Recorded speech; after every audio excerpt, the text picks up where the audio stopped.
This channel does not promote any violent, harmful, or illegal activities. All content provided by this channel is meant for an educational purpose only. এবার একটু হাওড়ার দিকে নজর রাখা যাক নাকি, কারণ মঙ্গলাহাটে আবারও তো আগুন আতঙ্ক ছড়িয়েছিল। চারতলা বিল্ডিং এর উপর তলায় আগুন দেখা যায় এবং আগুন ধোঁয়া বেরোতে দেখেন স্থানীয়রা, যে কারণে তারা মনে করে যে সেখানে আগুন লেগেছে। ঘটনাস্থলে দমকলে 3টে ইঞ্জিন পৌঁছয়, কারণ মঙ্গলাহাটে বারবার অগ্নিকাণ্ডের ঘটনা ঘটেছে। এক বছর হয়তো হয়নি, নতুন করে আবার মঙ্গলাহাট সেখানে শুরু হলো। তার আগে পুরো আগুনে ভস্মীভূত হয়ে গিয়েছিল এই মঙ্গলাহাট। এই এক বছর হয়নি, সেখানে নতুন করে আবার বাজার কোলে মঙ্গলাহাট বসে আবার নতুন করে, কিন্তু আবারও সেখানে আগুন আতঙ্ক। স্বাভাবিকভাবেই এলাকার মানুষ যথেষ্ট আতঙ্কে রয়েছেন, এলাকার ব্যবসায়ীরা বিশেষ করে আতঙ্কে রয়েছেন। ধোঁয়া বেরোতে দেখেন স্থানীয়রা, তারপরই তারা দমকলে খবর দেন। দমকলের বেশ কয়েকটি ইঞ্জিন ইতিমধ্যে পৌঁছে গেছে। আমরা ড্রোন শট আপনাদের সামনে তুলে ধরছি যে কিভাবে গল গল করে ধোঁয়া বেরোতে দেখা যাচ্ছে এবং স্বাভাবিকভাবে এলাকার ব্যবসায়ীরা যথেষ্ট আতঙ্কে রয়েছেন। আমার সঙ্গে রয়েছেন সহকর্মী সুব্রত, সঙ্গে রয়েছেন সুব্রত। আমার একটা প্রশ্ন, যে মঙ্গলাহাট হয়তো এক বছর হয়নি নতুন করে খুলেছে, আবারও সেখানে আগুন আতঙ্ক, স্বাভাবিকভাবে ব্যবসায়ীরা যথেষ্ট ভয় রয়েছেন, যথেষ্ট আতঙ্কে রয়েছে, আদতে হয়েছেটা কি সেখানে? দেখো, একেবারেই পোড়া মঙ্গলাহাটে 2023 সালে আগুন লাগার ঘটনা আমাদের স্মৃতিতে এখনো দগদগে হয়ে রয়েছে। এবং এবারে যে বিল্ডিংটা আগুন লেগেছে সেটা হচ্ছে মঙ্গলাহাটের যে নতুন বিল্ডিং, সেই বিল্ডিং আগুন লেগেছে এবং সেই বিল্ডিং এর আগুন কিন্তু সকালবেলা ধোঁয়া বেরোতে দেখা যায়। যদিও আগুনের লেলিহান শিখা দেখা যায়নি, কিন্তু ধোঁয়া বেরোতে দেখেই ব্যবসায়ীরা এবং স্থানীয় মানুষরা তারা আতঙ্কিত হয়ে পড়ে। ঘটনাস্থলে দমকলের ইঞ্জিনকে খবর দেওয়া হয়। একে একে 8টি ইঞ্জিন আছে, 3টি ইঞ্জিন আগুন নেভানোর কাজ করছে এবং বাকি 5টি রিজার্ভে রাখা রয়েছে, এমনটাই দমকল সূত্রে জানা যাচ্ছে। তবে কি থেকে আগুন লেগেছে, বৈদ্যুতিক কোনো শর্ট সার্কিট থেকে আগুন লেগেছে কিনা, অগ্নি নির্বাপন ব্যবস্থা সঠিকভাবে ছিল কিনা, সবটাই তদন্তের বিষয় খতিয়ে দিচ্ছেন দমকল কর্মীরা। এবং পাশাপাশি ঘটনাস্থলে মন্ত্রী অরূপ রায় এসেছিলেন, তিনিও কিন্তু সব দিকটাই খতিয়ে দেখেছেন এবং পুলিশ এবং দমকল আধিকারিকদের সঙ্গে কথা বলেছেন। তবে এখনো পর্যন্ত যে আগুনের যে পরিমাণ তা কিন্তু একেবারেই সকালবেলার দিকে লেগেছিল, তা কিন্তু এখন একেবারেই নিভে গেছে। তবে যেটুকু পকেট ফায়ার বা ধোঁয়া রয়েছে সেটুকুকেও দমকল কর্মীরা নেভানোর চেষ্টা করছে। একদম, অনেক ধন্যবাদ সুব্রত। 5টা ইঞ্জিন এসে গেছে, 3টা অন দা ওয়েতে আছে। ঠিক আছে, কি পরিস্থিতি বুঝলেন? পরিস্থিতি এখন আগুনটা মোটামুটি ধরে নিয়েছি আমরা, সেটা বাইরে যাওয়ার কোনো ব্যাপার নেই। যেহেতু উপরে ধোঁয়া আছে তাই একটু অসুবিধা হচ্ছে, মেকআপ করে নেব। আদালতের নির্দেশ রয়েছে আর সেই মতো সেন্টার পার্ক চত্বরে চাকরিহারা শিক্ষকদের অবস্থানের জন্য বসার জায়গা তৈরি করে দিচ্ছে প্রশাসন। দুপুরের মধ্যেই মঞ্চ তৈরির কাজ হয়ে যাবে বলে জানিয়েছেন নির্মাণ কর্মীরা। বসানো হয়েছে বায়ো টয়লেট। চাকরিহারাদের ধর্ণা আন্দোলন বিকাশ ভবন থেকে সরানোর নির্দেশ আগেই দিয়েছে কলকাতা হাইকোর্ট। সেন্ট্রাল পার্কে সুইমিং পুল লাগোয়া এলাকায় চাকরিহারাদের আন্দোলনের অনুমতি দেওয়া হচ্ছে আর সেখানে পর্যায়ক্রমে 200 জন করে অবস্থান বিক্ষোভে সামিল হতে পারবেন। তবে চাকরিহারা শিক্ষকরা জানিয়ে দেন, বায়ো টয়লেট জলের ব্যবস্থা প্রশাসন করলে তারা জায়গা বদল করবেন। নিজেদের ন্যায্য চাকরি ফিরে পাওয়ার দাবিতে বেশ কয়েকদিন ধরেই বিকাশ ভবনের সামনে অবস্থান বিক্ষোভে সামিল রয়েছেন যোগ্য শিক্ষক শিক্ষিকারা। কিন্তু হাইকোর্টের নির্দেশে তাদের এই অবস্থান বিক্ষোভের স্থান পরিবর্তন করা হচ্ছে।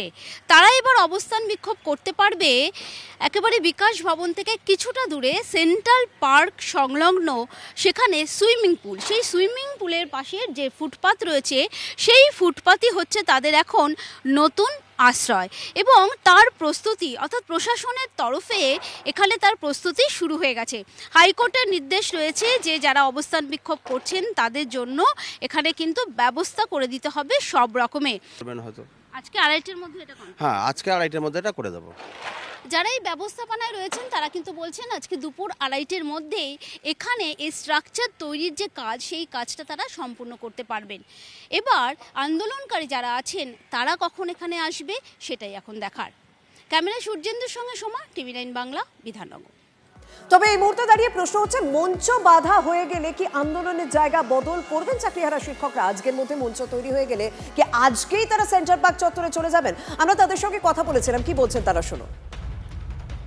তো ঠিক আছে, তারা তাদের মতো ব্যবস্থাপনা করুক। যদি আমাদের সুইটেবল মনে হয়, যদি মনে হয় যে হ্যাঁ আমাদের ওখানে থেকে আন্দোলনটা পরিচালনা করা সম্ভব, একটা স্বাস্থ্যকর পরিবেশ, তাহলে আমরা অবশ্যই যাব। যদি সেরকমটা না হয় তাহলে আমরা সেখানে যাব না। আমাদের দাবি থাকছে সরকারের কাছে যে আমরা চিঠি দিয়েছি, আপনারা আমাদের সঙ্গে আলোচনায় বসুন এবং আমরা জানতে চাই যে সরকার পক্ষ তারা যোগ্যদের জন্য নতুন পরীক্ষা না নিয়ে কিভাবে তাদেরকে পুনর্বহাল করতে পারবে বা তাদের চাকরিটা সকল যোগ্যের চাকরি যেন সুরক্ষিত থাকে, সেই জন্য কি কি পদক্ষেপ সরকার নেবে সেই সমস্ত বিষয়ে আমাদের একটা ধারণা দরকার। আর নতুন নোটিফিকেশান দেওয়ার কথাটা আসছে, কারণ কোর্টের অর্ডার আছে, তো সেই বিষয়েও আমাদের একটা সম্যক ধারণা দরকার যে নোটিফিকেশান আসা মানে তার কি কি থাকছে এবং সেখানে কি রাখা হবে। দেখুন, চাকরিহারা শিক্ষকদের আন্দোলনের জায়গা পরিবর্তন নিয়েও রাজনৈতিক চর্চা শুরু হয়ে গিয়েছে। কুণাল ঘোষ ও তৃণমূল কংগ্রেসে তিনি কি বলছেন, অন্যদিকে বিজেপি রাজ্য সভাপতি সুকান্ত মজুমদারেরও বক্তব্য। রিভিউ পিটিশন থেকে শুরু করে আইনে যেভাবে এনাদের চাকরির সুরক্ষা দেওয়া সম্ভব সেগুলো করছেন। অন্তর্বর্তীকালীন সময়ে কিছু রিলিফ স্টেপস সেটাও গভর্নমেন্ট নিয়েছেন।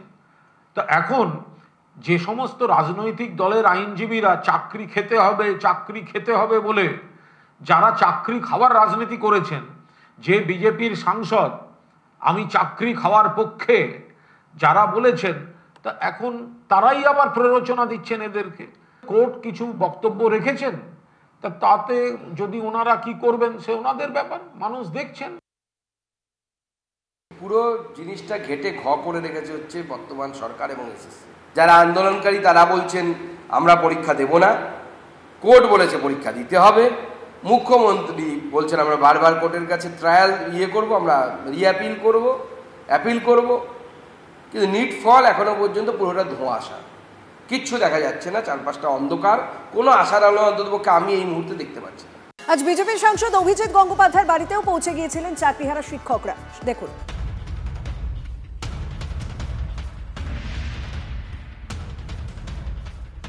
বিজেপি সাংসদ অভিজিৎ গঙ্গোপাধ্যায়ের বাড়িতে কি কারণে তারা গিয়েছিলেন, ঠিক কি কি কথা হয় তা জানাবেন আমার সহকর্মী সুমন সঙ্গে রয়েছেন। সুমন, তোমার কাছে কি আপডেট?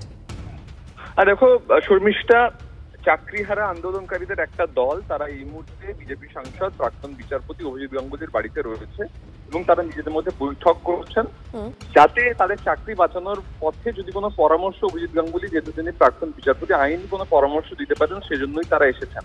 এর আগে অভিজিৎ গাঙ্গুলি এদের সঙ্গে বৈঠক করে এসএসসি ভবনেও গিয়েছিলেন, তারপরে আর তার কোনো সুরাহা হয়নি। আজ ফের বৈঠক, দেখা যাক এই বৈঠক থেকে কোনো ফল বেরোয় কিনা। সুমন, আমি যদি একটা বিষয় পরিষ্কার হওয়ার চেষ্টা করি, বিজেপি সাংসদ অভিজিৎ গঙ্গোপাধ্যায়ের সঙ্গে তাদের এই সাক্ষাৎ, এই বৈঠক বা আলোচনা যাই বলো, সেটা কি আগে থেকেই ঠিক ছিল না হঠাৎ করেই তারা সিদ্ধান্ত নিয়েছেন? না, গতকাল অ্যাপয়েন্টমেন্ট নেওয়ার পর তারা আজকে এসেছেন। নির্ধারিত বৈঠক, পূর্ব নির্ধারিত।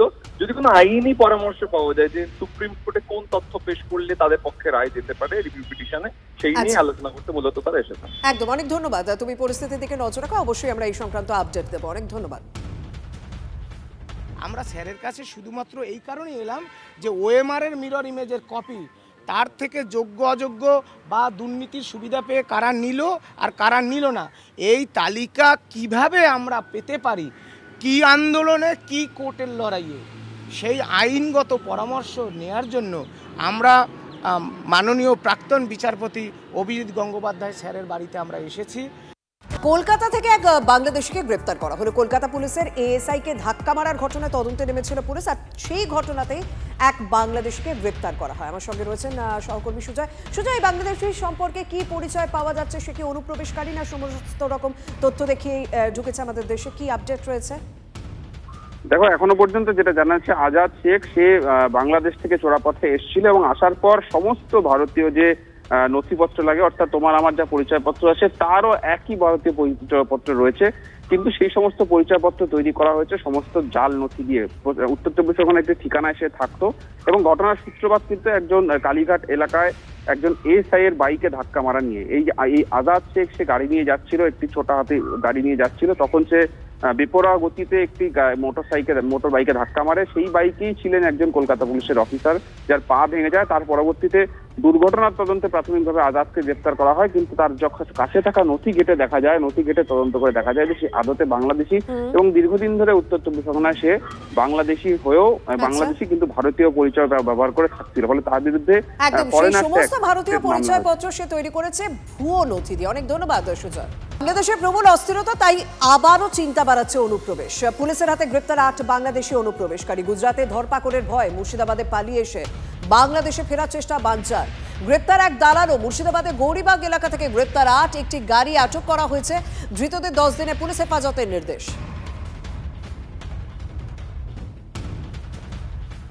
ক্লাস 10 ও ক্লাস 12 এর পরীক্ষা শেষ, রেজাল্ট আউট। এরপর কি পড়বেন, কোথায় পড়বেন, সুযোগ সন্ধান এখন হাতের মুঠোয়। টিভি9 বাংলা এডুকেশন এক্সপো 2025, কলকাতার সবচেয়ে বড় education expo.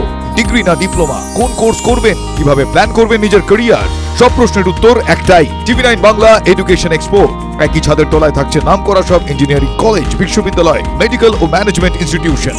টিভি9 Bangla education expo 2025, 31 May ও 1 জুন বোস ইনস্টিটিউটে, কলেজ মোড়, সেক্টর 5, সকাল 10টা থেকে সন্ধ্যে 7টা পর্যন্ত। এন্ট্রি একেবারে ফ্রি।